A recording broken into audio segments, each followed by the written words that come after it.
O cérebro muda quando pensamos e enquanto pensamos. A frase atribuída ao psiquiatra Norman Dodge ilustra de forma simples como o cérebro e os pensamentos estão ligados num ciclo contínuo de influência. Eu sou a professora Cleide, mestre em Química e especialista em Neurociência. Hoje nós vamos falar sobre o que são os pensamentos, como eles se formam e como eles influenciam na nossa vida diária. De acordo com o dicionário Aurélio, pensamento é o ato de tomar consciência, refletir, imaginar, fantasiar, conceber ideias e compará-las. Envolve tanto a capacidade intelectual quanto a representação mental de algo. Mas para René Descartes, filósofo, matemático e físico francês, pensamento é tudo aquilo que ocorre na mente e tomamos consciência, como dúvida, imaginação, sentimento, querer e perceber. É daí que surge a famosa frase: penso, logo existo, reforçando que a nossa capacidade de pensar fundamenta a nossa existência. Hoje sabemos que essa experiência mental, ou seja, os pensamentos, envolvem processos eletroquímicos no cérebro. Os processos eletroquímicos no cérebro estão relacionados à atividade elétrica e liberação de substâncias químicas. Mas como os pensamentos se formam? Bem, pessoal, embora o pensamento não seja algo tangível, eles têm uma base física, as redes neurais. Uma rede neural é formada por vários neurônios que comunicam entre si através de sinapses, que são pontos de ligação onde ocorre a transmissão de sinais. Essa comunicação combina impulsos elétricos com a liberação de neurotransmissores, como glutamato, GABA, dopamina, entre outros.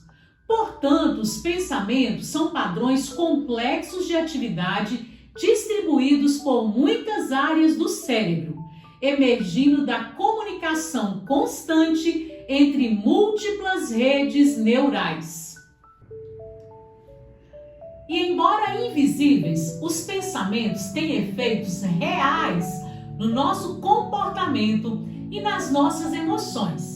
Vou te dar um exemplo bem prático para tentar explicar como isso acontece. Imagine que nesse exato momento você esteja pensando: vou terminar de assistir esse vídeo, vou arrumar a minha mala e viajar para o Rio de Janeiro. Esse simples pensamento desencadeia vários processos cerebrais. Primeiro, há uma ativação do córtex pré-frontal. Essa região, responsável pelo planejamento e tomada de decisões, aumenta a sua atividade e os neurônios começam a disparar de forma coordenada para estruturar a ideia. Também há uma atividade eletroquímica nas redes envolvidas. Quando pensa, vou arrumar a mala, diversos circuitos são ativados simultaneamente. Neles, potenciais de ação percorrem os axônios de vários neurônios e nas sinapses são liberados neurotransmissores, como por exemplo, glutamato e dopamina.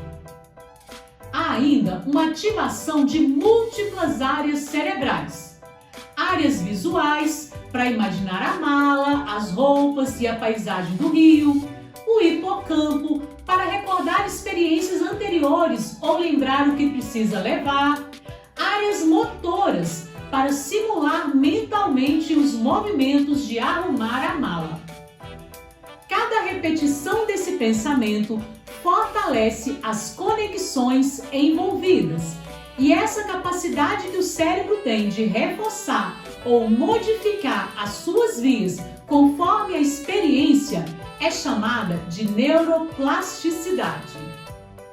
Assim, pessoal, um simples plano mental, na verdade, é o resultado de uma rede de neurônios que se comunicam e moldam o cérebro em tempo real.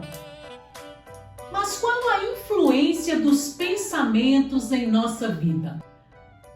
Bem, pessoal, os pensamentos influenciam em tudo na nossa vida. Nas nossas emoções, no nosso comportamento, nas nossas tomadas de decisões. Então é muito importante que estejamos atentos a eles.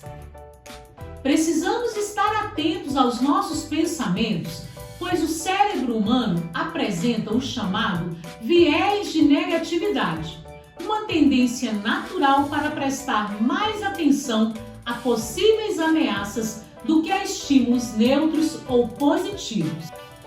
Tal como imaginar uma viagem agradável pode ativar circuitos ligados ao bem-estar e à motivação, pensamentos de ameaça ou preocupação podem ser interpretados pelo cérebro como se fossem perigos reais.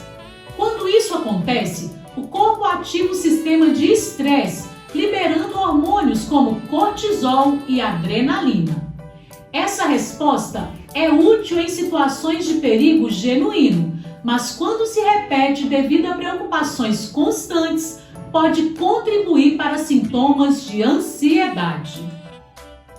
Em resumo, podemos dizer que os pensamentos não são apenas ideias soltas, eles são padrões de atividades cerebrais formados pela comunicação constante entre neurônios. Eles ativam diferentes áreas do cérebro e, à medida que se repetem, vão fortalecendo conexões através da neuroplasticidade. Influenciam diretamente as nossas emoções, decisões e comportamentos. E como o cérebro tem um viés natural para focar mais no negativo, é essencial estarmos atentos ao que deixamos ocupar a nossa mente. Pois bem, pessoal, já está comprovado cientificamente que pensamentos positivos podem gerar motivação e bem-estar, enquanto pensamentos negativos podem ativar o sistema de estresse e, quando repetidos, podem contribuir para a ansiedade. Portanto, cuidar dos nossos pensamentos é cuidar da nossa saúde mental e emocional. Ou seja, vamos tentar ocupar a nossa mente com coisas saudáveis. Mas, se por acaso, em determinado momento da sua vida, sua mente ficar agitada, como esse glitter dentro dessa garrafa, respire fundo, se acalme, deixe assentar lentamente e busque paz em Deus, a paz que excede todo entendimento. E lembre-se, Deus é capaz de acalmar qualquer tempestade, inclusive essas que ocorrem bem aqui na nossa mente. Há um versículo na Bíblia, em Filipenses 4:8, que nos orienta a pensar em tudo que é verdadeiro, justo, honesto, puro, amável e de boa fama. Se há algum louvor ou virtude, é nisso que devemos pensar.